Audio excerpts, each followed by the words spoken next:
നമ്മുടെ വയനാട് ദുരന്തം നമ്മൾ തുടർച്ചയായിട്ട് വീഡിയോ ചെയ്യുന്നു.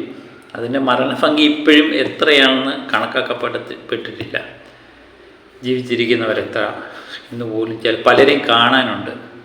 അതിൻ്റെ രക്ഷാപ്രവർത്തനങ്ങൾ ഇങ്ങനെ തകൃതിയായി മുന്നോട്ട് പോയിക്കൊണ്ടിരിക്കുകയാണ്. സാധാരണ ആൾക്കാർ മുതൽ പട്ടാളക്കാർ, അങ്ങനെ എല്ലാ മേഖലയിലുള്ളവരും ആ പ്രവർത്തനത്തിൽ പങ്കാളികളാകുന്നുണ്ട് എന്നുള്ളത് വളരെ സന്തോഷകരമായ കാര്യമാണ്. എല്ലാവരും തന്നെ തങ്ങളെ കൊണ്ടാവുന്ന പോലൊക്കെ സഹായിക്കുന്നുണ്ട്. ഇത് കേരളമാണ്, നമുക്ക് നേരത്തെ തന്നെ അറിയാം. നമ്മൾ പല കാര്യങ്ങൾ വരുമ്പോഴും നമ്മൾ എന്തൊക്കെ മതവും രാഷ്ട്രീയമൊക്കെ പറഞ്ഞാലും കാര്യം പറയുമ്പോൾ നമ്മൾ മലയാളികൾ ഒറ്റക്കെട്ടായിട്ട് നിൽക്കുന്നത് നമ്മൾ പല ഉദാഹരണങ്ങൾ സഹിതം നമുക്ക് പറയാം. അപ്പോൾ ഇതിനിടയിൽ ഈ പ്രദേശങ്ങളെല്ലാം VIP സന്ദർശനം ഉണ്ടാകാറുണ്ട്. മന്ത്രിമാരെ, മുഖ്യമന്ത്രി പിണറായി വിജയൻ, രാഹുൽ ഗാന്ധി, പ്രിയങ്ക ഗാന്ധി, പ്രതിപക്ഷ നേതാവ് VD സതീശൻ, MLA മാർ, ഇന്ന് നമ്മുടെ പ്രിയപ്പെട്ട മോഹൻലാൽ, ഇവരെല്ലാം അവിടെ സന്ദർശിക്കുന്നുണ്ട്. അപ്പം സന്ദർശിക്കുമ്പം രണ്ട് അഭിപ്രായങ്ങളുണ്ട്. ഒന്ന്, ഇവരൊരു കാരണവശാലും VIP സന്ദർശിക്കാൻ പാടില്ല എന്നൊരു കൂട്ടർ വിമർശിക്കാറുണ്ട്. കാരണം രക്ഷാപ്രവർത്തനത്തെ അത് ബാധിക്കും എന്നാണ് ആ കൂട്ടരുടെ പരാതി.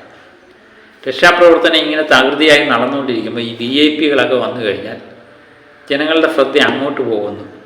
അതുപോലെ ഇവർക്ക് സെക്യൂരിറ്റി കൊടുക്കേണ്ട ആവശ്യകത ഉണ്ടാകും എന്നൊക്കെ ഒരു കൂട്ടനെ വാദിക്കുന്നുണ്ട്. അതുകൊണ്ട് ഒരു കാരണവശാലും VIP സന്ദർശനം പാടില്ല എന്ന് ഈ കൂട്ടർ ശക്തമായി ഉന്നയിക്കുന്നൊരു കാര്യമാണ്. പിന്നെ മറ്റൊരു കൂട്ടർ പറയുന്നുണ്ട്, ഇത് അത്യാവശ്യമാണ്.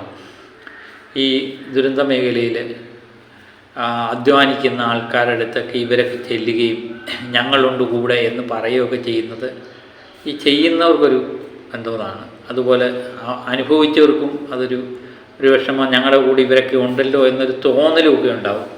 അവരുടെ ജീവിതം അത് മെച്ചപ്പെടുത്താൻ സഹായിക്കുമെന്നൊക്കെ, വിഷമങ്ങൾ ഒരു പരിധിവരെ തുറന്നു പറയാനൊക്കെ അത് സഹായിക്കും എന്നും ഒരു കൂട്ടർ വാദിക്കുന്നുണ്ട്. അതുകൊണ്ട് VIP സന്ദർശിക്കണം, എങ്കിൽ മാത്രമേ ജനശ്രദ്ധ ആകർഷിക്കൂ. ഈ വിദേശ മാധ്യമങ്ങൾ ഇപ്പം രാഹുൽ ഗാന്ധി പറഞ്ഞു, പ്രിയങ്ക ഗാന്ധി എത്തി, അപ്പം ദേശീയ മാധ്യമങ്ങളെല്ലാം ഇത് ശ്രദ്ധാകേന്ദ്രമാവും, ലൈവായിട്ട് പോകും. നമ്മുടെ അന്യ രാജ്യങ്ങളിലൊക്കെ അത് വാർത്താ പ്രാധാന്യം നേടും. അത് അവിടുത്തെ ആൾക്കാർക്ക് അത് പ്രയോജനം ചെയ്യും എന്നൊരു കൂട്ടർ വാദിക്കുന്നു. അപ്പോൾ രണ്ട് കാര്യത്തിൽ ഇന്നിങ്ങനെ തികഞ്ഞ വിമർശനങ്ങൾ ഇങ്ങനെ നേരിട്ടുകൊണ്ടിരിക്കുകയാണ്. ഇത് നമ്മൾ സ്ഥിരമായിട്ട് കാണുന്നതാണ്. VIP സന്ദർശിക്കണോ എന്ന് ചോദിച്ചു കഴിഞ്ഞാൽ രണ്ട് കൂട്ടരുടെയും കൂടെ നിൽക്കാൻ എനിക്ക് ചെറിയ താല്പര്യമുണ്ട്. പക്ഷേ ഞാൻ രണ്ട് വശം പറയാം. ഒന്ന്, സന്ദർശിക്കുമ്പോൾ ഉണ്ടാകുന്ന ചില ഈ സുരക്ഷാ പ്രശ്നങ്ങളുമായിട്ട് മുൻനിർത്തി പോലീസുകാരായാലും പട്ടാളക്കാരൊക്കെ അങ്ങോട്ട് പോകണം. VIP സന്ദർശനത്തിന് വേണ്ടി വഴിയൊരുക്കേണ്ട ഒരു ആവശ്യകതയുണ്ടാവും. അപ്പോൾ അത് സമയത്ത് ഈ രക്ഷാപ്രവർത്തനത്തിന് ഒരു പരിധിവരെ ബാധിച്ചേക്കാം. അതുപോലെ അനേകം വണ്ടികളിലെ അകമ്പടിയൊഴിയാകും ഇവർ വരുന്നത്. ഇന്നലെ ഞാനൊരു എന്നെ പ്രശംസനീയമായൊരു കാര്യം കണ്ടു. രാഹുൽ ഗാന്ധി ഒരു കാറിൽ മാത്രം ഒരു വണ്ടിയുടെ അകമ്പടിയോട് മാത്രമേ വന്നുള്ളൂ. ബാക്കിയുള്ള വണ്ടികളെല്ലാം വേണ്ട എന്ന് പറഞ്ഞെന്നും, അതുപോലെ പോലീസുകാരോട് പറഞ്ഞത്രേ എനിക്ക് സെക്യൂരിറ്റിക്ക് വേണ്ടി വേറെ ഒന്നും ചെയ്യരുത്, ഞാനത് പോയി കണ്ടിട്ട് വന്നോളാം എന്ന് ആവശ്യപ്പെട്ടതായിട്ടും വാർത്തകളിലൊക്കെ കണ്ടു. അതൊക്കെ പ്രശംസനീയമായ കാര്യമാണ്. അപ്പം അങ്ങനെ VIP സന്ദർശനങ്ങൾ കൊണ്ട് ഇങ്ങനെ ചില പ്രശ്നങ്ങളുണ്ട്. അതുപോലെ ജോലി ചെയ്തുകൊണ്ടിരുന്ന ആൾക്കാർ ഇവരെ കണ്ടു കഴിയുമ്പോൾ അവരുടെ അത് ജോലിയിലെ മെല്ലെപ്പോക്കാകും എന്നൊക്കെ ഉള്ളൊരു ഗുണം. പിന്നെ ഒരു മണിക്കൂർ പോലും അവർ നിൽക്കാറില്ല. പിന്നെ ഒരു കൂട്ടർ വാദിക്കുന്നുണ്ട്, ഇവരെന്തിനവിടെ പോയി നിൽക്കുന്നു, ഇവരെ കൊണ്ട് ഒന്നും ചെയ്യാൻ പറ്റത്തില്ലല്ലോ, ഒരു തടം മണ്ണെങ്കിലും എടുത്തിട്ട് വീമ്പ് പറഞ്ഞിട്ട് കാര്യമുണ്ട് എന്ന് ചിലർ ആവശ്യപ്പെടുന്നുണ്ട്, പറയുന്നുണ്ട്. അപ്പോൾ ഇതെല്ലാം തന്നെ ഒരു വിമർശനമായ കാര്യമാണ്. ഇനി രണ്ട് കാര്യത്തിനും ഞാനൊരു മറുപടി പറയാം. ഇപ്പം രാഹുൽ ഗാന്ധിയുടെ കാര്യം തന്നെ നമ്മൾ എടുത്തു കഴിഞ്ഞാൽ വയനാട് MP ആയിരുന്നു. അദ്ദേഹം വേറെ ഒരു സ്ഥലത്തും കൂടെ ജയിച്ചത് കൊണ്ടാണ് അദ്ദേഹം അത് രാജിവെക്കുന്നത്. ഒരുപക്ഷെ അദ്ദേഹം പോയില്ലായിരുന്നുവെങ്കിൽ ആവശ്യം വന്നപ്പം വയനാടിനെ ഉപയോഗിച്ചു. ഇപ്പം അങ്ങേർക്ക് വേണ്ടായല്ലോ. അല്ലെങ്കിൽ രാഹുൽ ഗാന്ധി നിമിത്തമല്ലേ അവിടെ ഒരു MP ഇല്ലാതായിപ്പോയത്. MP ഉണ്ടായിരുന്നെങ്കിൽ അവർ ഞങ്ങളുടെ കൂടെ നിൽക്കത്തില്ലേ എന്ന് ചോദിക്കും. അപ്പം വന്നാലും പ്രശ്നം, വന്നില്ലെങ്കിലും പ്രശ്നം. വന്നു കഴിഞ്ഞാൽ ഈ സുരക്ഷാ കാരണത്തിൻ്റെ രക്ഷാപ്രവർത്തനത്തെ ബാധിക്കും എന്ന് പറയും. വന്നില്ലെങ്കിൽ പറയും തിരിഞ്ഞു നോക്കിയില്ല എന്ന് പറയും. ഇതാണൊരു വിഷയം. പിന്നെ ഞാൻ പറഞ്ഞില്ലേ, ഇവരൊക്കെ വരുമ്പോഴുള്ള നേട്ടം എന്ന് പറയുന്നത് ഇത് അന്താരാഷ്ട്ര പ്രശ്നമായിട്ട് മാറ്റാൻ പറ്റും എന്നുള്ളതാണ് ഏറ്റവും വലിയൊരു ഗുണമായിട്ടുള്ളത്. അതിൽ നിന്ന് നമുക്ക് സഹായങ്ങൾ കിട്ടാൻ സാധ്യത കൂടുതലുണ്ട്. അതുപോലെ തന്നെ ഇപ്പം സാധാരണക്കാരൻ ഒരാൾ പോയി ഒരു വ്യക്തിയെ പോയി ആശംസിക്കും. ഇപ്പം ഞാൻ നിസ്സാരമായൊരു കാര്യം പറയാം. ഇപ്പം നമ്മുടെ നാട്ടിൽ ഏതെങ്കിലും ഒരു സംഭവം നടന്നു, അവിടെ ഒരു സംഭവം നടന്നു, ആ സംഭവം നടന്നു, ഒരു മരണം നടന്നു എന്നിരിക്കട്ടെ. ആ വീട്ടിലൊന്ന് പോയി, നമ്മൾ പോയാലും പോയില്ലെങ്കിലും മരിച്ചവർ മരിച്ചു, പക്ഷെ അവിടെ നിന്ന് പോയി ആ ദുഃഖത്തിലൊന്ന് പങ്കുചേരുക എന്നുള്ളൊരു സാമാന്യ കടമയാണ് നമ്മളെ പ്രിയപ്പെട്ടവരാകുമ്പോൾ അല്ലേ. അതുപോലെ അത് കഴിഞ്ഞാണെങ്കിലും നമ്മൾ അറിയുമ്പോൾ ഒന്ന് പോവുക എന്നുള്ളതാണ്. അവർ പറയാനുള്ളതെന്ന് കേട്ടു, ആ ദുഃഖത്തിലൊന്ന് പങ്കുചേർന്ന് കഴിയുമ്പോൾ അവർക്കും ഒരു ആശ്വാസമാണ്.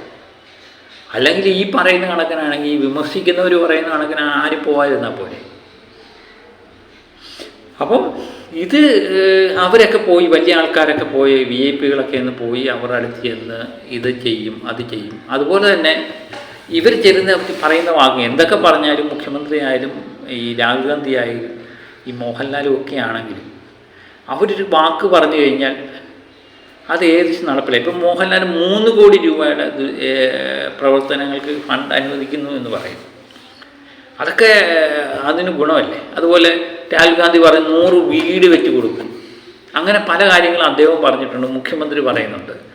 അപ്പോൾ അവരുടെ വാക്കുകളൊക്കെ ഈ ദുരിതം അനുഭവിക്കുന്നവർക്ക് വളരെ ഒരു ആശ്വാസമാണ്. അതുപോലെ ഈ രക്ഷാപരമായി പ്രവർത്തിക്കുന്ന രക്ഷാപ്രവർത്തനം നടക്കുന്നവർക്കും ഇവരുടെയൊക്കെ സാന്നിധ്യം എന്നൊരു പ്രയോജനം ഒരു വളരെ ഒരു മികച്ച അനുഭവമല്ലേ ഉണ്ടാകുന്നത് അല്ലേ. അവർക്കൊരു പ്രവർത്തിക്കാനുള്ള ഒരു താല്പര്യം കൂടും. അതുപോലെ ഞാൻ പറഞ്ഞില്ലേ, ചാനലുകളിലെ എല്ലാം ഫോക്കസ് കിട്ടും. അതൊക്കെ ഇതിൻ്റെ ഒരു കാര്യം തന്നെയാണ്. പിന്നെ മറ്റൊരു കൂട്ടർ പറയുന്നുണ്ട്, ഇപ്പം മോഹൻലാൽ പോയി, രാഹുൽ ഗാന്ധി പോയി, പിണറായി വിജയൻ പോയി, ഇവരെല്ലാം ഒരു തടം മണ്ണ് പോലും എടുക്കാതെ എന്തിനു പോയി എന്ന് ചോദിക്കുന്നവരുണ്ട്. ഞാനിപ്പം ഒരു നിസ്സാര കാര്യം, രാഹുൽ ഗാന്ധി ആയാലും പ്രിയങ്ക ഗാന്ധി ആണെങ്കിൽ അവർക്ക് ചെയ്യണമെന്നുണ്ടെങ്കിൽ അവരവിടെ നിന്ന് ചെയ്തു എന്നിരിക്കട്ടെ, അവിടെ ഫോക്കസ് ആവും. പ്രവർത്തനങ്ങൾ വാടെ മന്ദീപിച്ച് പോകും. ഇപ്പം ലാലേട്ടൻ അവിടെ പോയി, അദ്ദേഹത്തിന് മണ്ണ് വെട്ടണമെന്ന് തോന്നി മണ്ണ് വെട്ടി വല്ലതൊക്കെ ചെയ്തു കഴിഞ്ഞാലും നമ്മൾ എന്ത് പറയും, ഫോട്ടോയ്ക്ക് വേണ്ടി ചെയ്തതാണെന്ന് പറയും. അവർക്ക് മണിക്കൂറുകളോളം നിന്ന് ചെയ്യാൻ പറ്റത്തില്ല, കാരണം ആൾക്കാരത് സമ്മതിക്കത്തില്ല. അപ്പോൾ അവർക്ക് ചെയ്യാൻ പറ്റുന്ന കാര്യം അവിടെ നിന്ന് പോവുക. ഇതാണ് ഞാൻ പറഞ്ഞത്, പോയാലും പ്രശ്നം, പോയില്ലെങ്കിലും പ്രശ്നം. ഇങ്ങനെയാണ് നമ്മളുടെ രീതി. ഇപ്പം സുരേഷ് ഗോപി, നമ്മുടെ കേന്ദ്രമന്ത്രി സുരേഷ് ഗോപി, അദ്ദേഹം പോയില്ല. അദ്ദേഹത്തിനെതിരെ നിരന്തരം ആക്ഷേപങ്ങൾ ഉന്നയിക്കുന്നു. കാരണം ഒരു കേന്ദ്രമന്ത്രി കേരളത്തിൽ നിന്നുണ്ടായിട്ട് എന്തുകൊണ്ട് പോയില്ല, വയനാട് സന്ദർശിച്ചില്ല എന്ന് ചോദിച്ചു. അപ്പം നാളെ അദ്ദേഹം സന്ദർശിച്ചാൽ പറയും ഫോട്ടോ എടുക്കാനുള്ള താല്പര്യത്തിന് വേണ്ടി പോയതാണെന്ന് പറയും അല്ലേ. അത് ഞാൻ പറഞ്ഞു, 2 വശമുണ്ട്. പോയാലും പ്രശ്നം, പോയില്ലെങ്കിലും പ്രശ്നം. ഇപ്പം ഞാൻ പറഞ്ഞത് ഇവിടുത്തെ MLA, ഇപ്പോൾ അവിടുത്തെ ഒരു MLA പോയില്ലെങ്കിൽ പറയും MLA ആയിട്ട് പോലും തിരിഞ്ഞു നോക്കിയില്ല എന്ന് പറയും.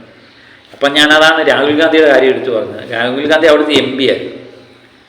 അദ്ദേഹം വേറെ ഒരു സ്ഥലത്ത് ഇത് രാജിവെച്ച് കഴിഞ്ഞപ്പം അങ്ങേർക്ക് ആവശ്യമുള്ളപ്പം വന്നു, ആവശ്യമില്ലാത്തപ്പം വയനാടിനെ വേണ്ട. അവിടെ ഒരു കാര്യം നടന്നു കഴിഞ്ഞപ്പോൾ തിരിഞ്ഞു പോലും നോക്കിയില്ല എന്ന് പറയും. അതാണ് നമ്മുടെ രീതി. അതുകൊണ്ട് അവരെ സംബന്ധിച്ച് അവിടെ എത്തുകയും ഇവരുടെ ആശ്വാസത്തിൽ ഒരു അവരുടെ വിഷമത്തിലൊന്ന് പങ്കുചേരുകയൊക്കെ എന്ന് പറഞ്ഞാൽ അവരുടെ ഒരു ഇതാണ്. ഇപ്പം രാഹുൽ ഗാന്ധി ആയാലും പ്രിയങ്ക ഗാന്ധി ആണെങ്കിലും അതുപോലെ പിണറായി വിജയനാണെങ്കിലും ഇവരൊന്നും ഈ ദുരന്തം കണ്ട് സന്തോഷിക്കുന്നവരൊന്നും അല്ല, അഭിനയിക്കുന്നവരും അല്ല. അവരുടെയൊക്കെ പ്രവൃത്തികൾ കാണുമ്പോൾ നമുക്കറിയാം. അപ്പോൾ എല്ലാ മനുഷ്യനും, മലയാളികളായ എല്ലാവർക്കും, അല്ലെങ്കിൽ തന്നെ ഇത് കാണുന്ന എല്ലാവർക്കും മാനസികമായിട്ട് വിഷമമുണ്ട്. അത് നമ്മൾ പല രീതിക്ക് സഹായം ചെയ്തായിരിക്കും. ഈ ദുരന്തം ഉണ്ടായി, ഇനി അത് ഇല്ലാതാക്കാൻ പറ്റത്തില്ല. അത് നമ്മൾ അതിജീവിക്കുക എന്നുള്ളതാണ്.